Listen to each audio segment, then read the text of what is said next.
hingi. Okay. We are back, kapatid, mga kapatid. Apo. Okay, salamat po. Medyo nagkaroon lang po tayo ng problema dahil yung ating church cellphone ay may mga aayusin. Kaya po yung personal cellphone muna ni Sister Kay ang gagamitin natin. Okay, going back, pakisara po ang lahat ng inyong Biblia. At ako po ay, sabi ko sa ating group chat, ako po ay magbibigay ng mga tanong base doon sa binasa natin ngayong gabi. Sana nakinig kayo. Ha? Walang magbubukas ng Bible, ha? Nakinig pa kayo. Kanina habang binabasa ni Sister Thea, yung talata. Okay. Number, 1 to, hindi ko na kayo mahirapan, 1 to 5 na lang. 1 to 5 lang, sige. Okay. Ayon po doon sa ating binasa, ay merong naghanda ng dinner. Ha? Hapunan. Ang tanong ko, sino ang naghanda ng hapunan? Kasi doon kakain si Jesus ng hapunan, ng dinner. Sino? Lagay niyo po ang pangalan dyan. Okay? Number 2.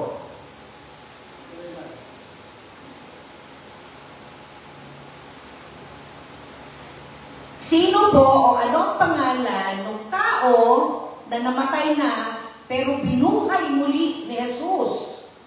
Yan ha. Napakadali niya. Kayang mga bata. Kayang sagutin yan. Okay. Number 3. Okay. Number 3. Ano po ang isineselebrate natin kapag malapit ng dakpin si Jesus? Kasi itong kwentong ito, malapit na siyang dakpin.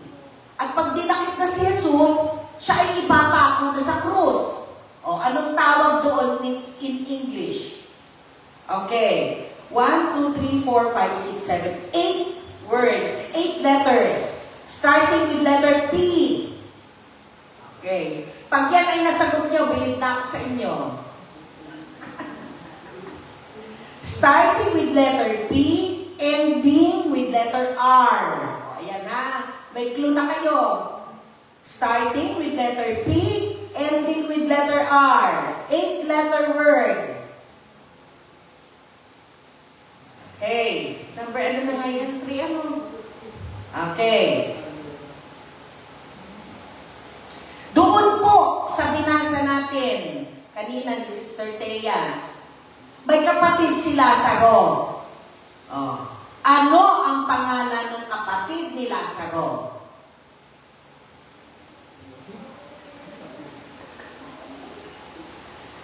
Ano ang pangalan ng kapatid ni Lazaro? Okay.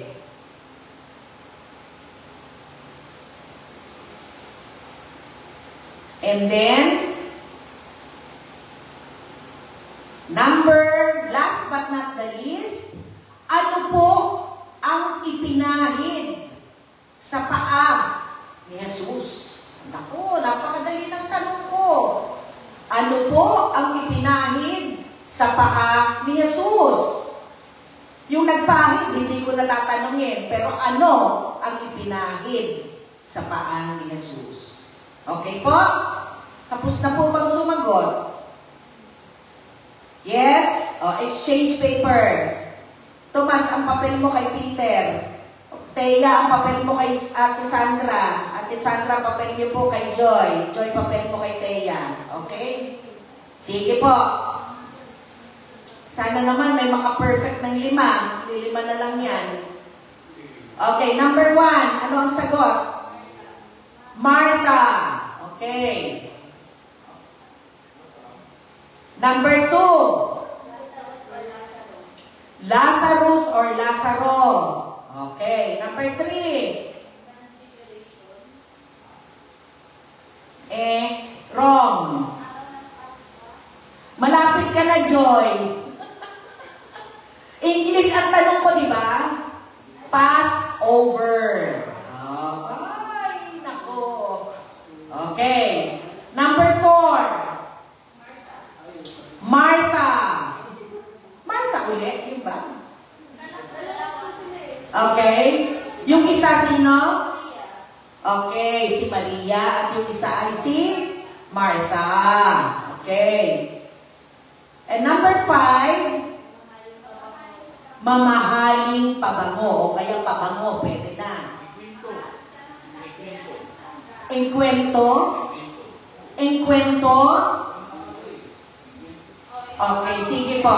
I-accept na natin yan. Buti hindi naging kanto. Enkwento. Sige. Ano kayong word yun? Anong salita? Oo, pero anong salita siya? Espanyol ba siya? Sige. Anyway, paki-total po ang inyong mga score at ibalik sa may-ari ng papel. Sige. Ibalik. Okay. Sino ang nakakuha ng 5? Wala. 4. Wow. Okay na yung papel nyo. Remembrance natin yan. Lagay niyo po ng pangalan. Ididikit ko doon sa bulletin board ng mga bata. Makikita ng mga bata, ay, si Teacher Thea 4. Ay, si Teacher Joy 4. Hindi, joke lang. Sa akin lang po ito. Okay, sino pa? Brother Tomas. Brother Peter. 3. Sino na nakakuha ng 3? Brother Peter. Okay. 2. May 2? Brother Tomas. At si Nanay Mami Sandra, ilan? 1. Okay. Okay lang po yan. Sige po. Okay. 2 ang assignment ko sa inyo, di ba? Ano yung pangalawang assignment ko?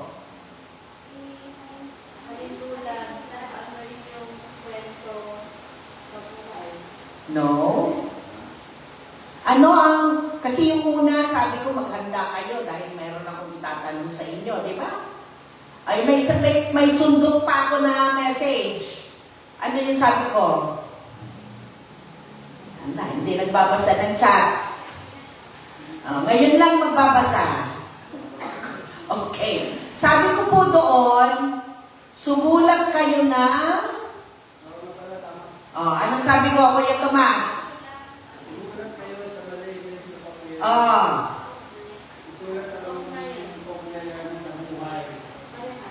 Ng kwentong binasa ninyo. Ang tanong, sino ang nagsulat sa papel? Assignment ka, Joy eh. So, hindi na pwedeng ihabol. Hayaan nyo na. Okay? So, ito po ay isa lamang pang introduction doon po sa kwento na ating pag-uusapan ngayon. Ayon po dito sa John 12:1-8. Yung iba nga hanggang 9 no? So, ang kwento po ito ay tungkol sa Passover. Ano yung Passover? Sabi po sa definition ni Google, ang Passover daw po ay major Jewish spring festival which commemorates the liberation of the Israelites from whom? Sa pagkakaalipin mula sa Ehipto. Okay, tandaan nyo ha? Ang Passover, lagi natin itong nababasa pero hindi natin alam ang Passover. Ang alam ko lang, overpass. Ang Passover ay isang Jewish spring festival. Ayan. Sa mga po.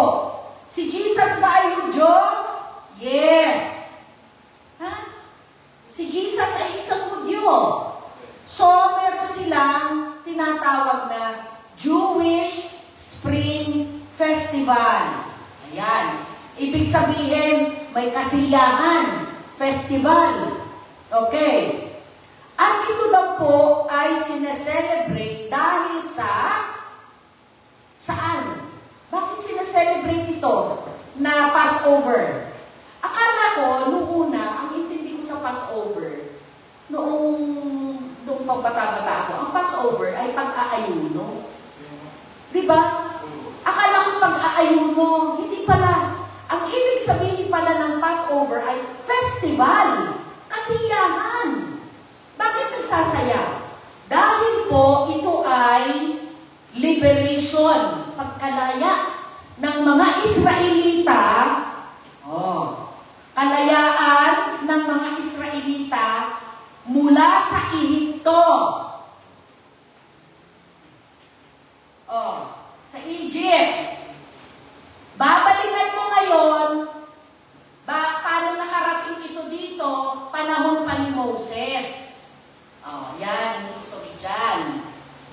Panahon ni Moses, di ba naglalakbay sila ng matagal na panahon? Ano bang, kung hindi ako nagkakamali, 40 days and 40 nights ba? Or mahigit pa, ilang taon yan eh. 40 years. Pero kung 40 years, naglalakbay lang sila, lakad sila ng lakad. Mula sa Ehipto. Bakit? Anong gusto nila? Anong goal nila? Bakit sila naglalakbay? Para makarating sa at ano yung promised land? Sa Israel. Okay. Ito yun. Asa na yun? Ito. Yung mga Israelita kasi nga gusto nila magkaroon ng kalayaan sa pagkakaalipin. Freedom. Bakit? Kasi noon, ang mga Jewish, mababa ang tingin nila sa mga Hudyo. Who happens to be na si Jesus ay isang Hudyo. Diba? Kaya iba ang tingin nila noon sa mga Hudyo, alipin. Intindihan nyo? Alipin. Mababang uri. So ngayon, ito pong Passover ay sinelebrate because sa panahon ni Moses ng kanilang paglalakbay, sa 40 taon ng kanilang paglalakbay, nakarating din sila sa Kanaan na promised land. Bakit? Ano kung makarating sila sa lupang yon? Anong ibig sabihin? May kalayaan. Lumayo na sila doon sa lugar kung saan sila inaalipin. Hindi lang sila basta naglalakbay, naglalakad. May purpose, may goal. Bakit sila pupunta doon? Para makalaya sa pag-kakaalipin. Okay. Ngayon, habang Passover, okay, may festival. Asa na yun? May kasiyahan. Okay. Napunta ngayon si Jesus doon, may kasiyahan. At tumuloy siya sa isang bahay. Bahay ninyo. Ayun doon sa binasa nyo. Ha? Bahay ni Lazaro. Ano ba? Si Lazaro na binuhay ni Jesus. Kasi nga patay eh. Di ba yung mga tao nagulat? Aba, buhay na ulit si Lazaro. Si Jesus lang ang tanging pwedeng gumawa nun. Hindi na pwedeng ibang tao. Si Jesus lang ang may kapangyarihan. Yung ibang mga magician, ginagaya nila na bumuhay, pero walang nakakagawa po nun. Ha? Si Jesus lamang, ang Diyos lamang ang nakakagawa nun. O ngayon, ano ang nangyari nung si Jesus ay pumunta sa bahay ni Lazaro? O, yung binasa ninyo. Ano po? Paki yung microphone. Balikan nyo ulit yung talata natin. John 12:1-8. to 8. Sinabi dyan, anong ginawa? John 12, 1 to 8. O, ano pong ginawa? Ginawa sila daw. O, binuhay na siya. Buhay na siya nito. Buhay na siya. Okay, anong ginawa ni Jesus? Sa bahay ni Lazaro. Yun, mayroong dinner. Sabi ni Lazaro, Panginoon, dito ka na kumain. Kaya si Jesus, o sige po, dyan po ako kakain. Kaya po mga kapatid, ako personal opinion ko lang naman. Kaya tayo, pag meron tayong mga prayer meeting, Bible study, di ba sa mga bahay-bahay, naghahanda tayo ng konti. Dito yung kinuha. Na inimbitahan si Jesus para kumain at magpahinga. Yun eh. Bukod sa hospitable ng mga Pilipino, talagang tayo kahit panlisan dyan, hahainan mo, kaya tubig, di ba? Ang bisita, kahit tubig man lang, inom mo muna kayo, di ba ganun tayo? So ito, panahon na to, si Jesus ay inanyayahan ni Lazaro sa bahay niya. At sabi niya, Jesus, Panginoon, dito na po kayo kumain. O, maghahandai ka ako. Okay. Ano yun? Buhay na, binuhay na ni Jesus. Kumbaga, pasasalamat. Tama ka dyan, Tomas. Pasasalamat, Thanksgiving. So, anong nangyari? Nung pumunta na si Jesus doon po sa bahay ni Lazaro, merong isang babae na lumapit sa kanya. Anong pangalan? Ha? Tama ka. Anong pangalan? Ano? Joy. Ulitin. Ano yung pangalan? Maria. Kasi ang kilala lang natin Maria yung nanay ni Jesus. May Maria din po nung ibang pangalan, ibang tao. Ang pangalan si Maria, kapatid ni Lazaro. Ha? Okay. Anong ginawa ni Maria kay Jesus? Nung dumating si Jesus dun sa bahay. Ano pong ginawa? Binuhusan na pabango. At ang sabi dito, ang pabango daw na yon ay mamahalin. Hindi, may tawag dito, Oxnard. Kita nyo? Hindi Oxford, ha? Oxnard. Mamahaling pabango ito. Siguro kung sa panahon natin, Chanel, ano pa yung mga alam yung pabango? Wala na akong ibang pabango, mumurahin lang kasi pabango ko eh. Gucci. O, yan yung mga magagandang pabango na mamahalin. O, diba? Eh tayo, mga kolon-kolon lang, okay na. Ano? Joy? Baby cologne. O, pag may pagbili ka. Kung wala, sabon na lang. At saka shampoo, okay na yun. Noong panahon po yun, itong Oxnard na ito, mamahalin ito, ha? Ito yung ibinuhos ni Maria sa buong katawan ni Jesus. Hindi lang sa paa. Buong katawan niya, binuhusan niya ng... Bakit niya binuhusan? Basa. Bakit binuhusan si Jesus ng pabango? Para lang, bakit hindi pa naliligo si Jesus? O, bakit siya binuhusan? Para saan, Joy? Gamitin ng microphone para marinig ka. O, anong sinasabi po dito? Para po sa paghahanda na ng kanyang kamatayan. Ay, hindi po. Para sa kanyang paghahanda po na, ano po, na aalis na po siya. Pero tama ka dun, Joy. Hinahanda para sa kamatayan. Oo, kasi itong pabangong to, no, parang siguro ginagamit din sa mga patay or what. Hindi ko alam. Hindi ko ako sure doon, ha. Mag-research tayo. Pero binuhusan siya kasi parang hinahanda siya. No? Paano ba natin papaliwanag yun. Anyway, siguro pag nandito na si Pastor. Okay, kasi I'm not sure eh. Okay, ngayon, basahin po natin yung verse 3. Kumuha naman si Maria ng isang bote ng mamahaling pabango galing sa katas ng dalisay na nardo at ibinuhos sa paa ni Jesus. Doon muna sa paa. And then, okay. Naalala ko na. Yung pagbuhos natin ng paa, no?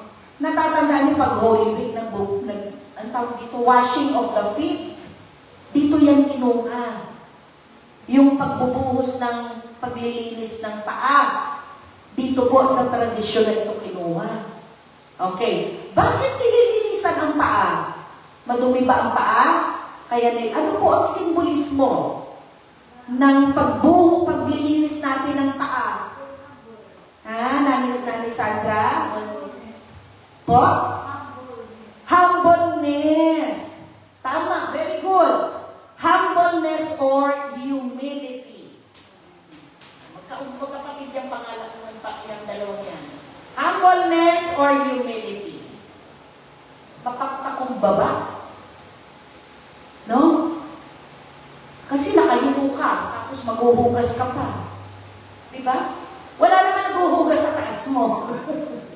May naghuhugas ba? Wala. Oh, yes, Thea. Bago rin po nangyari yung pagbubuhos ng pabango sa paa ni Jesus, talaga rin pong ginawa actual ni Jesus yung paglilinis ng paa ng mga alagad. Kasi papakita yun na siya ay nakiisa sa atin ng mga kasalanan. At pumantay siya sa kahit makasalanan tayo, pumantay siya sa atin para malinis yung ating mga kasalanan. Yan, tama. So, pagkatapos po nito na binuhusan ng nardo, o itong oxnard, no? Na pabango, okay, anong nangyari? Pinunasan niya ang mga ito ng kanyang buhok. Okay, mga kapatid, ayon po sa historian, ang mga babae po noon, nakatali ang buhok. At doon panahon ni Jesus, pag nakalaylay ang buhok mo at mahaba, it's either ikaw ay babaeng bayaran o mababang uri. Ngayon, nagets nyo. Kaya ang mga babae po noon, karamihan, nakatali, may bandana, may ulo. Kaya ngayon, na-realize ko, siguro, kaya ganun yung mga kapatid nating Muslim, I'm not sure. Dahil siguro dito, no?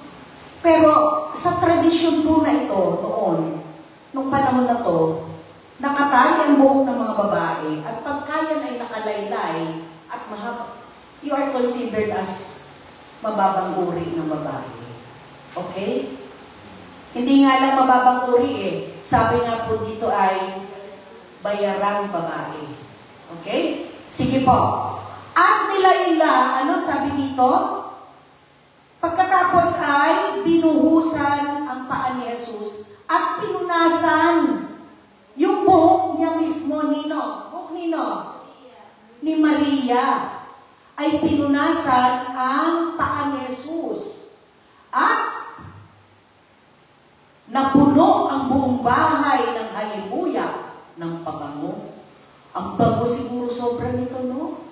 Isang patak lang eh. Amoy na. No? Isang bote siguro lahat ibinuhos. Tapos pinunasan ang kanyang buhok, no? Ito po ay isang act of humility and humbleness. O pagpapakumbaba. O baba mo ng iyong sarili na ina-acknowledge mo ang Panginoong Jesus ang siyang makapangyarihan sa lahat. Kaya minsan, tingnan mo sa ibang when we acknowledge somebody, magandang gabi po, mga hapon. Diba? They bow every day, every time na sa kultura nila. They bow. Tayo naman, magandang gabi po. Hindi ka naman sasabi, magandang gabi po. Diba usually we bow down? Because that's a sign of humility. Okay, let's look at verse 4. Ano sabi dito, Masa Tomas? Verse 4 po. Ito'y pinunang ni Judas Iscariote, ang alagad na magkakanulog sa kanya. Okay. Sinabi niya, yun lang. Sige po. Sinabi niya, bakit hindi na lamang ipinagbili ang pabango at ibinigay sa mga dukha ang pinagbilihan. Okay, stop muna. Nung ibinuhos ni Maria yung pabango, may kontrabida. Sino ang kontrabida? Si Judas. Talaga to si Judas. O ano sabi ni Judas? Ano sabi ni Judas? Bakit mo ibinuhos ang pabango? Sayang! Ha? Isinisipan niya si Maria, bakit mo binuhos ang pabango? Okay. Sana ibinigay mo na lang yan sa mga mahihirap. Oh.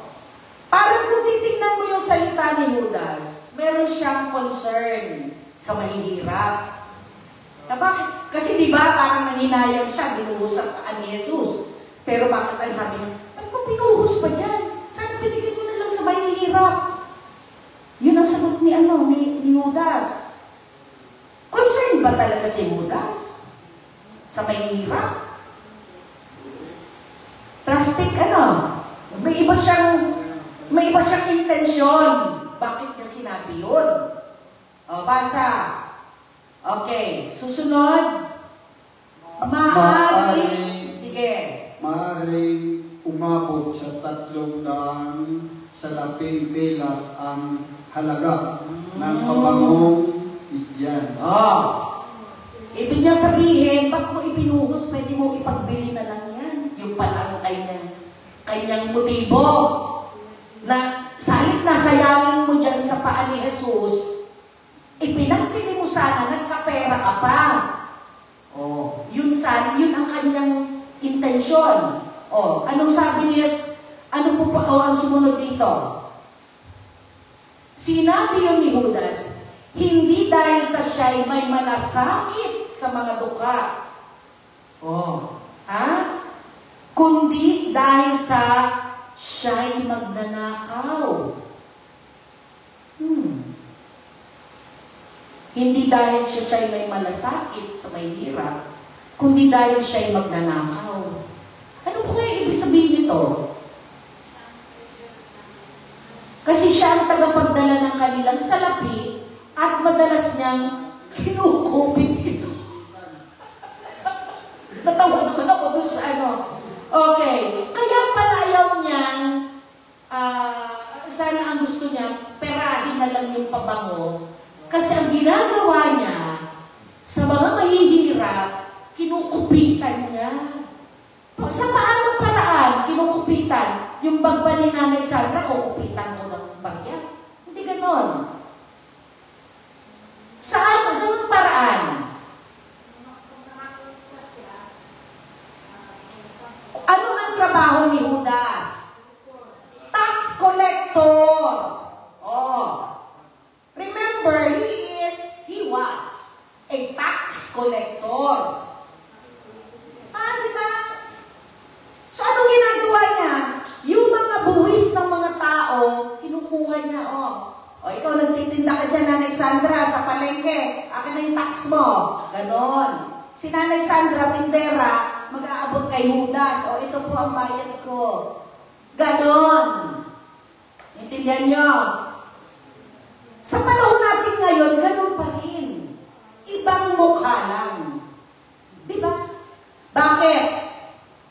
Paano natin nasabi na may tax collection pa rin hanggang ngayon? Tingnan niyo yung resibo niyo. Ilan ang tax para sa gobyerno? Ilan na ba? 12%? 12%. Yung 12% na yon, hahatiin nyo ng gobyerno. Yung 12% na yan, goes to health. Ayan daw. Oh, goes to infrastructure. Kaya alam mo dapat kung saan ako pupunta yung pag bumili ako ng candy, at ang presyo ng candy ay 5 pesos. What is the 12% of 5 pesos, Thea? Sige nga. Math. 5 pisong candy. 12% nun. Ano? Magkano? Si Nanay Sandra, 1.2 daw. Anong sagot niyo mga bata? 0.6. Anyway, 0.6. Yung 0.6 na yan, yung 12% na yan, hati-hati ho yan na pupunta sa atin. Kaya yan, yung candy mong yan na binili mo bago mo kainin, yung 5 pisong yan, 6% goes to this, goes to that, goes to that. Pag sumweldo ka na, may tax ka pa rin. Diba? May kaltas. Wala nang natira sa sweldo mo. Kakakaltas. Ubus na. So may SSS ka, may PhilHealth ka, kung ano-ano pa dyan. Tapos magbabayad ka na kay aling Petra ng utang mo sa tindahan, wala nang natira. Sa sweldo mong kakapirgot. So in other words, mga kapatid, if you remember yung salita ni Jesus na when you give to Caesar, you give to Caesar. And what you give to God, you give to God. Kaya, if you remember, pag tayo po'y nagkakaloob sa Diyos, at noong Sunday lang, di ba, meron tayong offering natin noong Sunday? At saka, one day wage for the Lord. Hindi ko alam kung magkano ang report natin doon sa kasi wala pang report ang Board of Deacons. Pero ang one day wage for the Lord ay ibibigay mo ang iyong sweldo ng isang araw sa Panginoong Diyos. I don't know kung pero yun po ang bakit? Kasi po tayo'y nagpapasalamat. Gaya ng ginawa ni where's my chalk? Gaya ng ginawa ni Maria na ibinuhos niya ang mamahaling pabango. Regardless kung magkano yan, ibinuhos niya sa paa ni Jesus. Todo. Wala siyang tinira na kaunti. Yung kaunti gagawin ko pabango. Walang ganon. Lahat yun ibinuhos niya. Bakit? Dahil nagtitiwala siya sa Panginoon. Parang pag nagbigay po tayo ng ating mga ikapu, ng ating mga offering, we give our best to God. Hindi pwedeng warte-warte lang. Yung best natin ang ibinibigay natin sa Panginoon, mga kapatid. We give what? We give the best of our time. We give our best of our talent. We give our best of what? Ano pa? Ibinibigay natin of our tithes. Diba? Time, talent, tithes. Ano pa ang letter T? Ano pang ibinibigay po natin ng buong buo sa Panginoon? At higit sa lahat, ang ating buhay. Ang ating buhay, binibigay natin sa Panginoon. Ang ating kaluluwa ay ibinibigay natin sa Panginoon. Kaya po, napapasarap na ako, anong oras na? Kaya po, sa verse, ano sabi dito? Verse 7, ano sabi? Ngunit sinabi ni Jesus, sige nga, Thea, basa. Verse 7. Ngunit sinabi ni Jesus, pabayaan ninyo siya, hayaan ninyong gawin niya ito bilang paghahanda para sa paglilibing sa akin. Ayun. Okay. Ngayon, ito yung panahon ng Passover. Passover, where's that? Ito, Passover.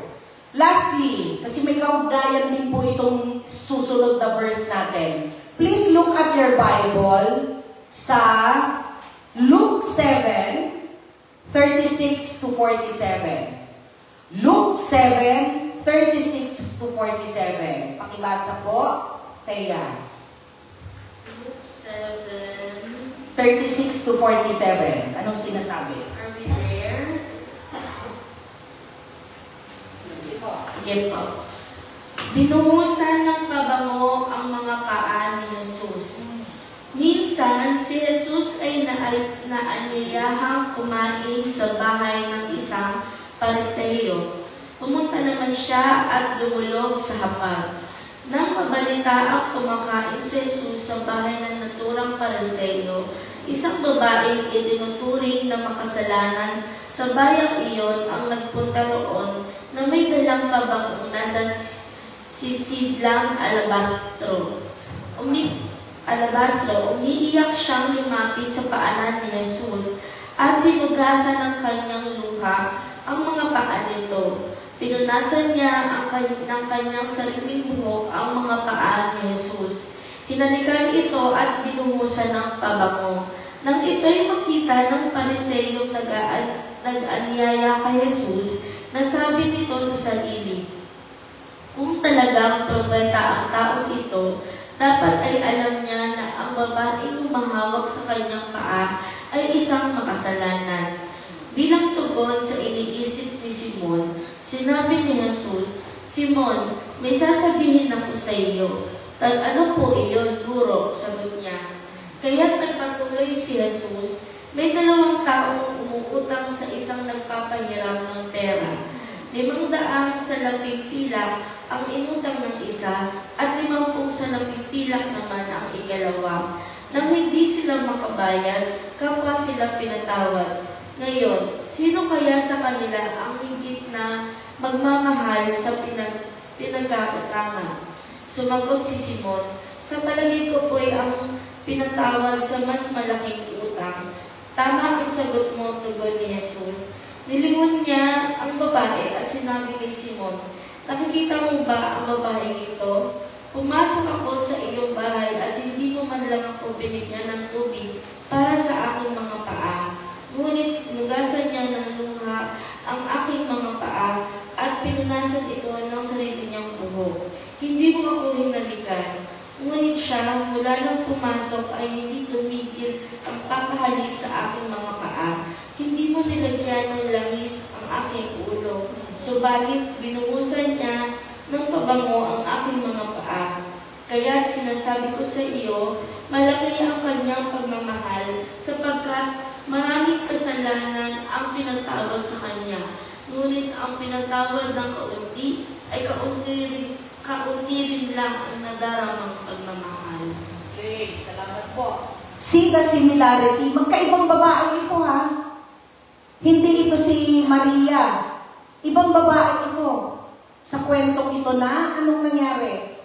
Na nagbuhos din ng pabango sa paa ni Jesus.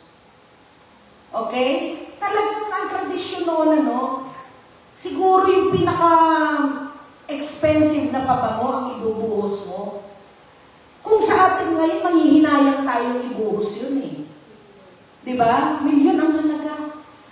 At nung panahon din pong yun, that was the most expensive perfume. At yun ang binuhos doon sa paa ni Jesus. At humingi din ng tawad itong babaeng ito, na siya ay patawarin din ni Jesus sa kanyang mga kasalanan. At binuhusan din niya, pinunasan din niya ng kanyang buhok ang mga paa ni Jesus. Remember mga kapatid, ito yung time na bago hulihin si Jesus. At siya ay, hindi lang siya, nung may part dyan na sasakay siya ng isang yung magpaparada na siya, saan siya sumakay? Sa donkey or asno. Hindi sa kabayo.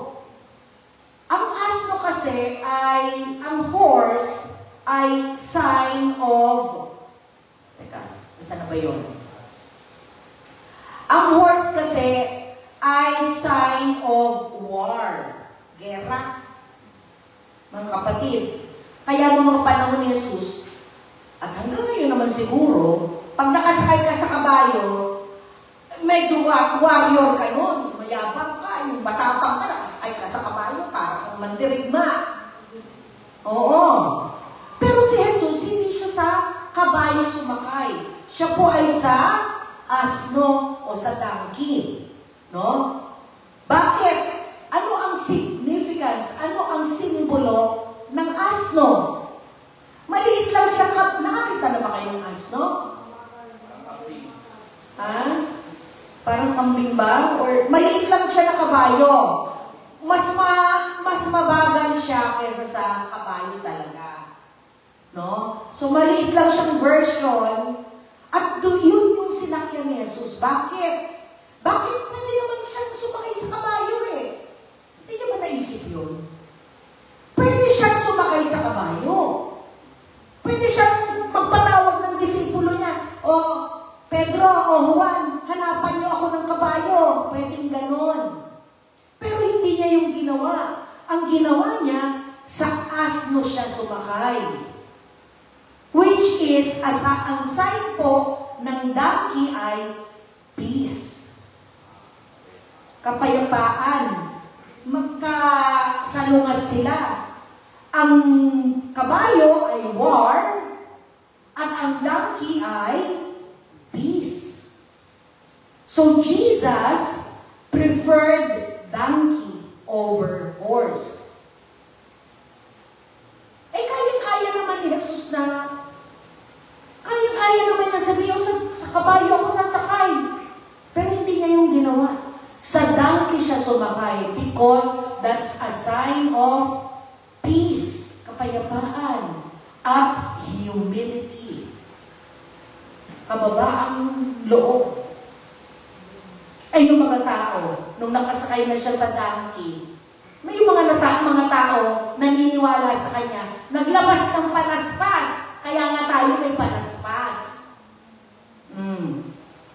At ayan, sa mga susunod na araw, pag-uusapan natin yan. But, during the Passover, which is parang festival, no? Naglabas ang mga tao, hindi dahil nagse-celebrate, pero dahil sa malapit ng dakpin si Jesus. Yung mga guard doon, tatanong, nasaan ba si Jesus? Huhulihin na namin. Ganon yun. Eh, yung mga tao, nagkakasiyahan. Hello, andyan si Jesus, ilabas kayo sa bahay nyo. Magdala tayo ng para mag-celebrate tayo. Naalala ko nun. Ano ba yung mga pinadadala na EDSA Revolution ng panahon na yun? Naabutan niyo ba yun? Sino nakakaalala? Di ba lahat ng tao naka-yellow ribbon? Pati yung mga cap, yellow. Pati t-shirt, yellow. Yung panahon na yun, bulaklak or what? Ganon ka, yun sa Pilipinas lang, ha? Pero ito, nai-imagine nyo ba yung mga tao ng panahon na yun ni Jesus, may dala-dala silang dahon ng palaspas. Winawa kayo andyan na ika si Jesus, andyan na si Jesus. Salubungin natin siya. Yung mga tao doon, naniniwala, masaya, na si Jesus ay dadaan.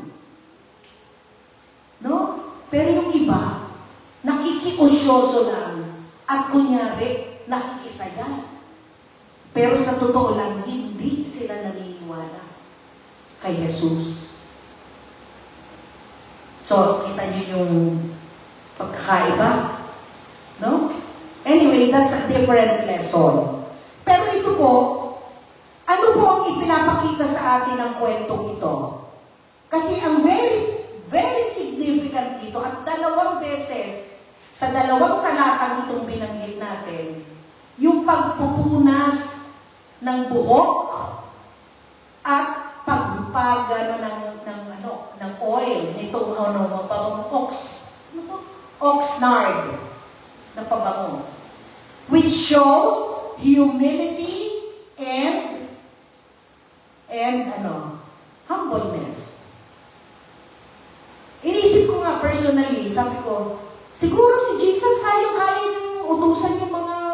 disipulo niya noon eh. Kahit na mga anghel, kaya niya utusan, pero hindi niya yung ginawa. At siya ay nagpakumbaga, mga kapatid. Tayo ba kaya bang natin magpakumbaga? Lalo na kung may kaaway ka. Ang gusto mo, a tooth for a tooth, an eye for an eye. Ano ibig sabihin nun? Lalaban ako sa iyo, aba. Kung ano yung gagawin mo sa akin, yan din ang gagawin ko sa iyo. Pero hindi po yun ang tinuturo sa atin.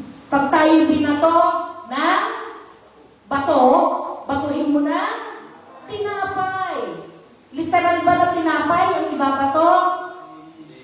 Baka kainin lang yun. Anong ibig doon sabihin, Brother Peter? Pag binato ka ng bato, batuhin mo ng tinapay. Ano pong ibig sabihin? Microphone. At dyan po tayo magtatapos.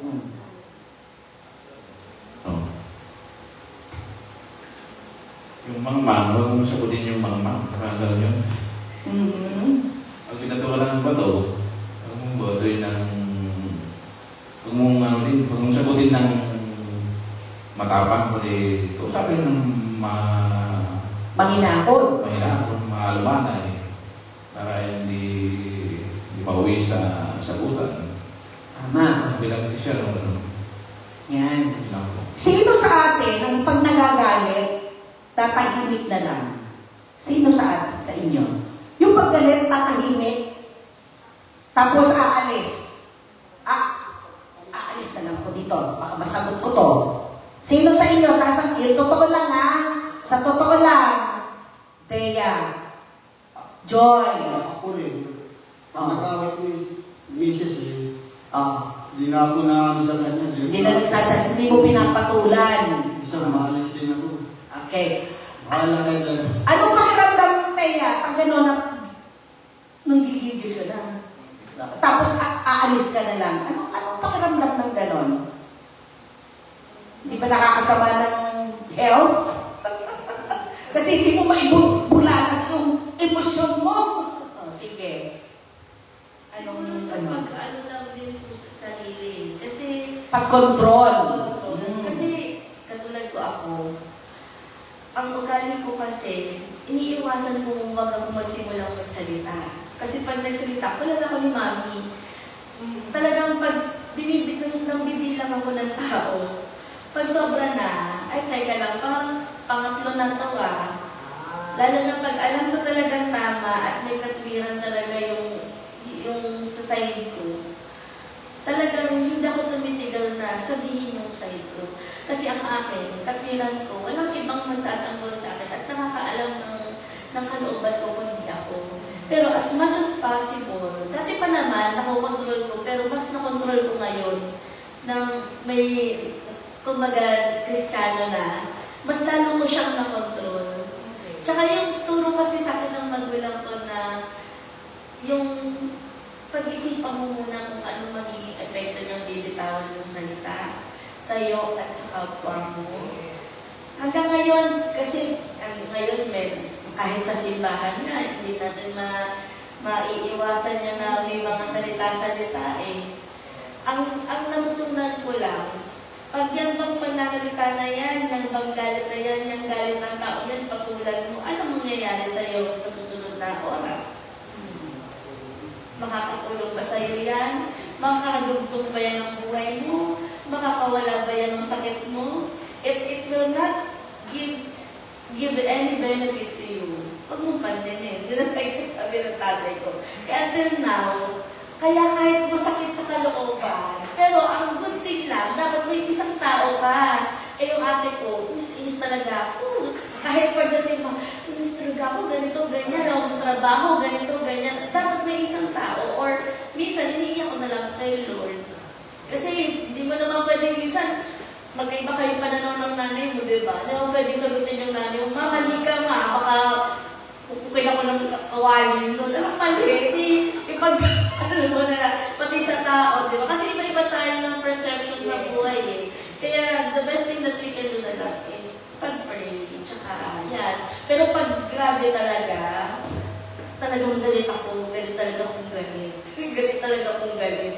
As in talaga nanginginig ako sa galit at lumayo-layo ka na. Kasi hindi titigil ang bibig ko kakasalita.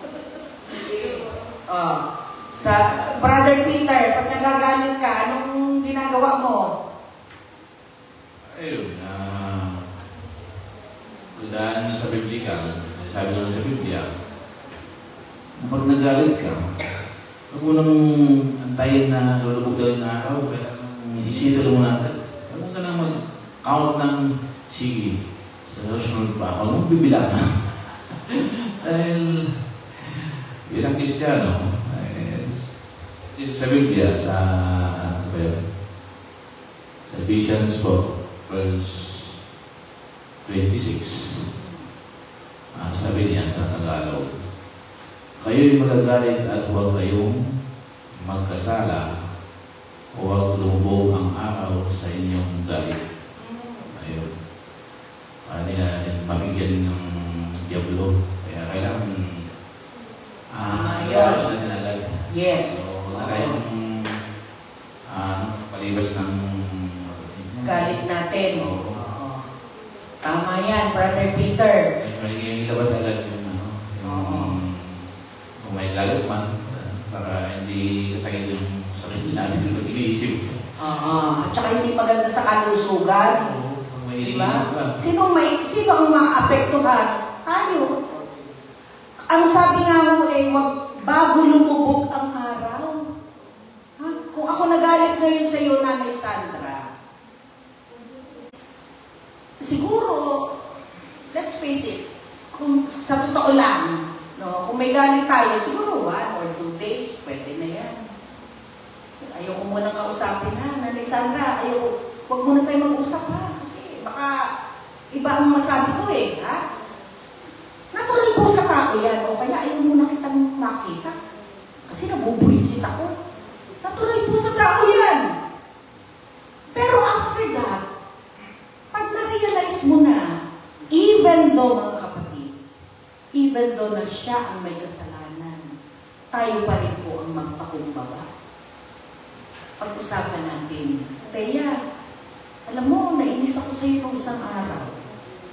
Kaysa iwas ako ng iwas kay Teya, umabot na ang ilang linggo, umabot na ang taon, hindi kami nag-uusap ni Teya. Hindi natin naklaro ang ating issue, Teya. Yung pala, pwede naman natin pag-usapan ng, hanggang sa nagkasakit na, kung ano-ano nang nangyari. Mas madali kasi ano yan parang... Microphone, please. Parang sakit yan Parang sakit yan Pag pinatagal mo, mas lalo mong maramdaman. Kaya pagdamar na di ba parang sabi nga, choose your battle. Pag ito ba, pansinin mo, di ba, ako sa totoo lang, real talk lang, ako pag nainis ako yung tita, sinusubo ko siya sa anak niya Hindi si tita ang inaano ko. Yung anak niya, ate, yung mama ko na naman nagsisimula. Kasi yun ang bili ni ate sa akin. Sis, pag alam mo kung iba-iba si mama ngayon, isumbong mo sa akin. Sabi ko, ate, ayaw naman tumigil ni tita sa chat. Busy yung mga tao. Si ate siya yung inaano ko. Kasi, dalawa lang yan Kumbaga, hindi natin kontrolado ang tao. Tulad nga parang si Jesus. Hindi niya kontrolado yung mga taong nakapalibot dyan Alam niya kung sino yung para sa kanya at hindi. Tayo rin tao, alam din natin kung sino yung mga tao para sa atin at hindi. Pero ang tanging lang maibibigay natin, kung hindi mo gusto sa akin, pabalik ko pa rin yung respeto sa iyo. Kung may sinasabi ka sa akin, respeto pa rin ibabalik ko sa iyo. Kasi at the end of it, di naman tayo magtatagal sa puti. Lahat tayo sa Panginoon. Lahat tayo.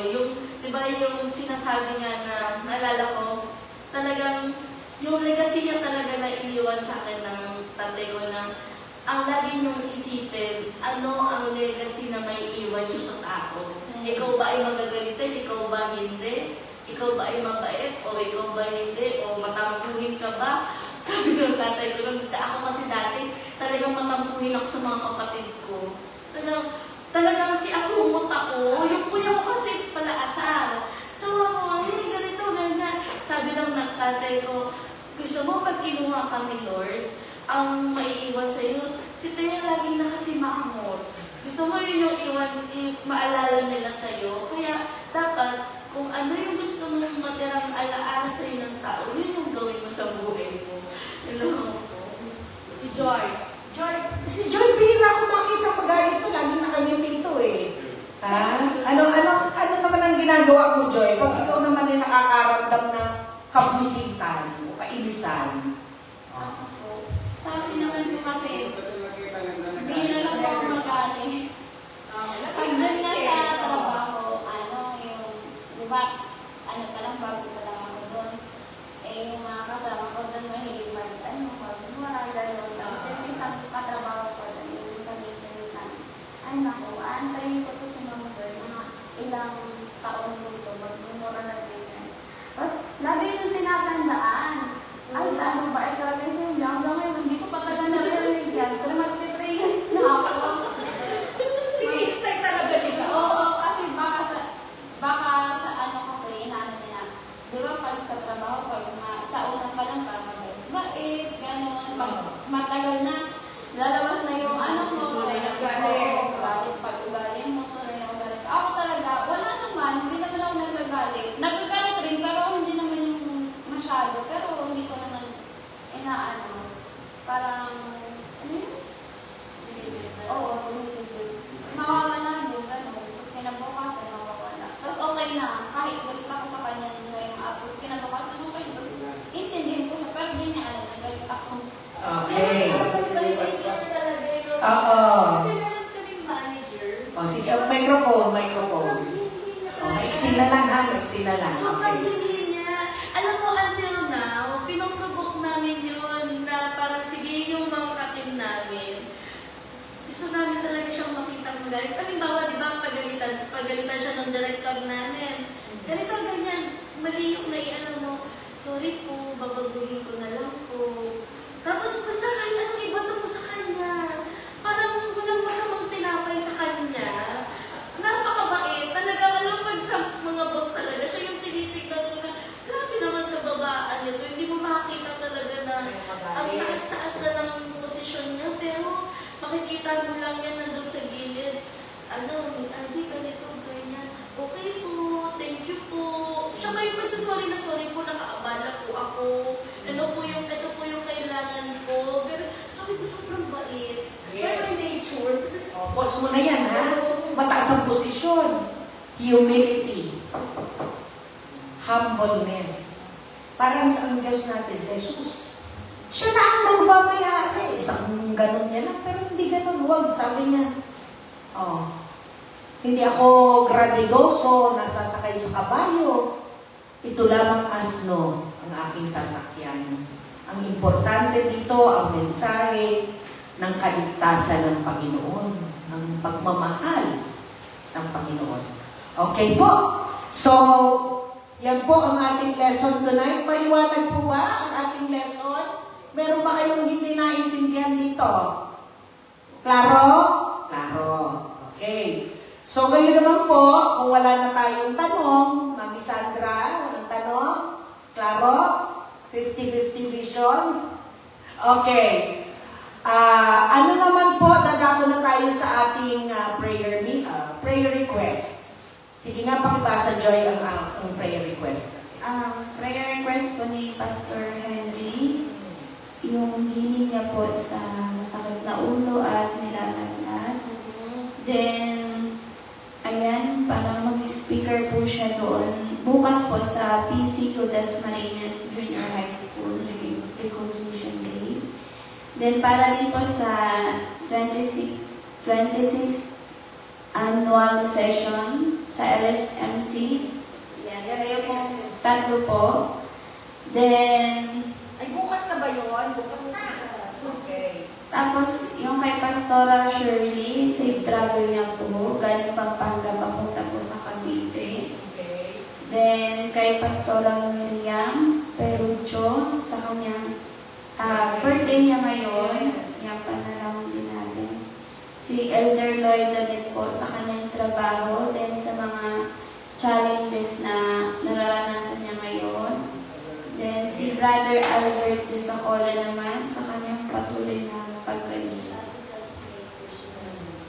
pa. Mayroon pang ibang pangatalaan o request?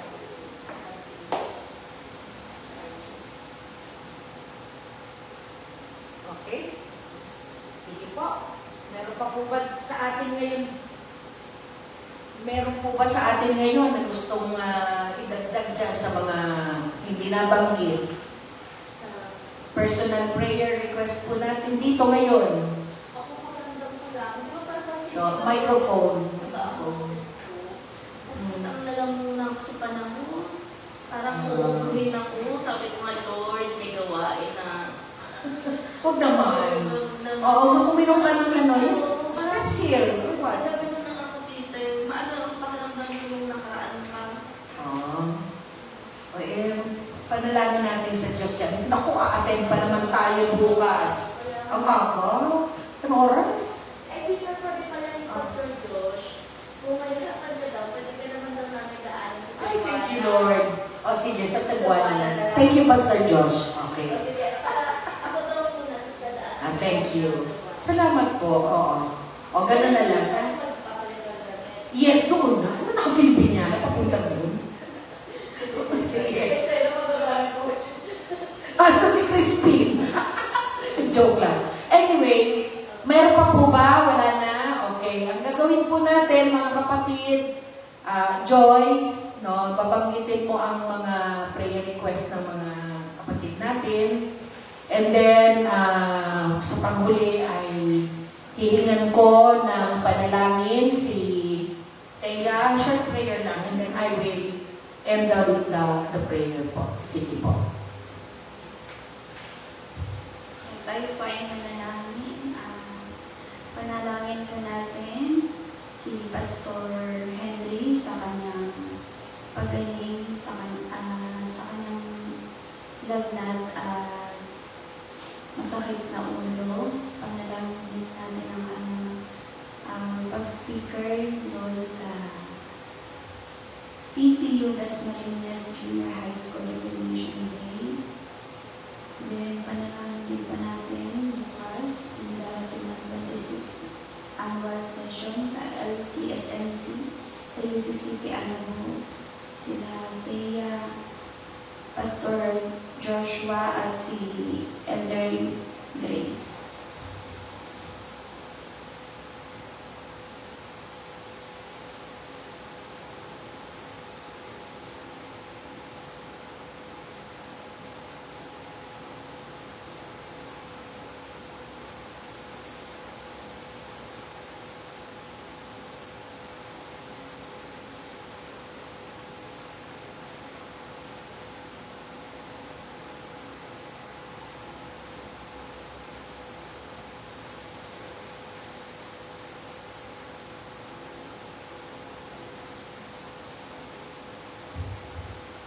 Panalangin po natin si Pastora Shirley sa kanyang safe travel Pampanga to Cavite at si Brother RJ sa kanyang safe travel din pag-uwi po dito sa kanya.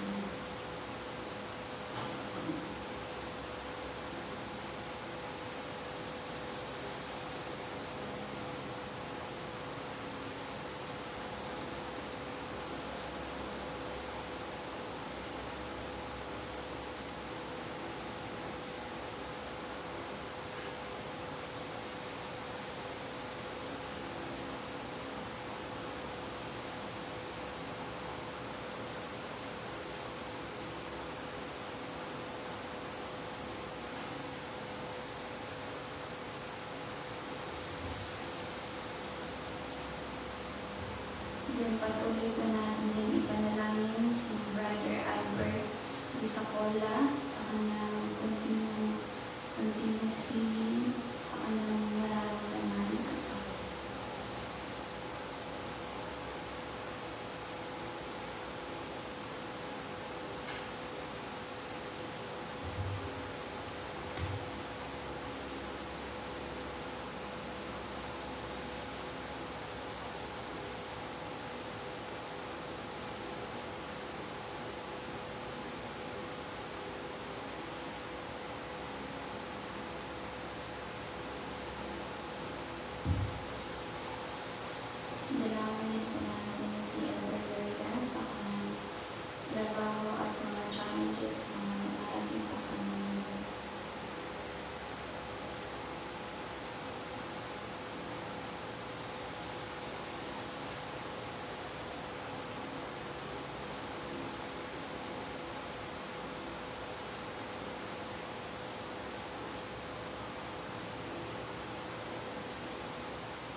tayo po lahat ay manalangin.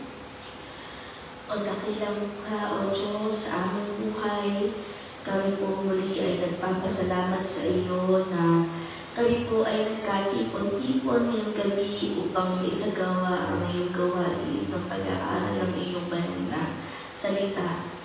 Panginoon, nawa patuloy niyo pong hipuin ang aming mga kapatid na hindi po namin kasama ngayon sa gawain ito. Lord, hipuin mo po nawa ang aming mga kapatid na may nararamdamang hindi maganda. Palakasin mo po sila, Panginoon. At higit sa lahat, ipanumbalik ang kalakasan at kaaliwan ng kanilang espiritu. Panginoon, maraming salamat po sa patnubay at gabay na patuloy mo pong ibinibigay sa bawat isa sa amin. Maging Panginoon ang aming bansa na kung kumakaharap ngayon sa iba't ibang hamon ng makabansa, Panginoon. Maging sa politika man o hindi, Ikaw, Panginoon, ang magsasaayos nito. Lord, hinihiling din namin sa iyo ang justisya na hinihingi ng bawat isa, Panginoon. Lalo na higit ang aming mga kapatid na nakakulong, nasangkot sa mga krimeng hindi naman nila kinagawan. Nawa, Panginoon, ang kapayapaan sa bawat isa, ang aming makamit, Panginoon, na nagmumula sa iyo. Lord, ano man ang dalahin ng bawat isa, hindi man po namin nasambit ang mga panalangin ng kalooban, Panginoon. Ikaw ang nakakaalam ng aming puso't isipan, maging ang aming kinakaharap, ang aming kinabukasan. Panginoon, ang iyong pagpapatawad ang aming inaasam. Sa aming pag-uwi, Panginoon, nawa ang kaligtasan ng bawat isa, ang aming maramdaman, Panginoon, at makasama hanggang kami makauwi sa aming tahanan at ligtas. Panalangin namin, Panginoon, ang aming pamilyang naiwan sa aming mga tahanan. Maging ang aming tahanan, Panginoon, nawa balutin mo po ito ng iyong banal na dugo. Ilayo mo po, Panginoon, sa anumang kapahamakan, anumang sakit, Panginoon, ng dulot ng mundong ito. Amin din po, Panginoon, itinataas sa iyo ang nangyaring kagimbal-gimbal na earthquake sa Mayamyang, Myanmar at Thailand. Lord, ang mga tao ay pinaghahanap pa ngayon. Tulungan mo po nawa ang kalidad, Panginoon. At sa nakakaranas ng pagkawala ng kanilang mahal sa buhay, ikaw po ang magbibigay kaaliwan, Panginoon. Tulungan mo kami, Panginoon, magkaroon ng kamay at buhay na may pagpapangalaga ng iyong kaligasan, Panginoon. At maipanumbalik natin sa iyo ang kabutihan at pagpapaalaga nito, Panginoon. Nawa, Panginoon, aming ibinabalik sa iyo ang lahat ng papuri at pagpapasalamat sa lahat ng biyaya at grasya na patuloy niyo pong ibinibigay sa bawat isa sa amin, maging sa aming pamilya. Ito po ang aming samot dalangin na may papuri pagpapasalamat sa pangalan ni Jesus. Amen. Salamat po, Panginoon, sa gabi ito. Kayo na po ang mag-ingat sa lahat sa aming pag-uwi. Ang lahat ng papuri at pasasalamat ay binabalik namin sa iyo sa pangalan ni Jesus. Amen. Tayo po'y magkaloob, mga kapatid. Atin pong awitin ang Thank you, Lord. Habang tayo po'y nagkakaloob, Kuya Peter, pasuyo nga po yung aking bag. Diyan. Thank you, Lord. Salamat po. For saving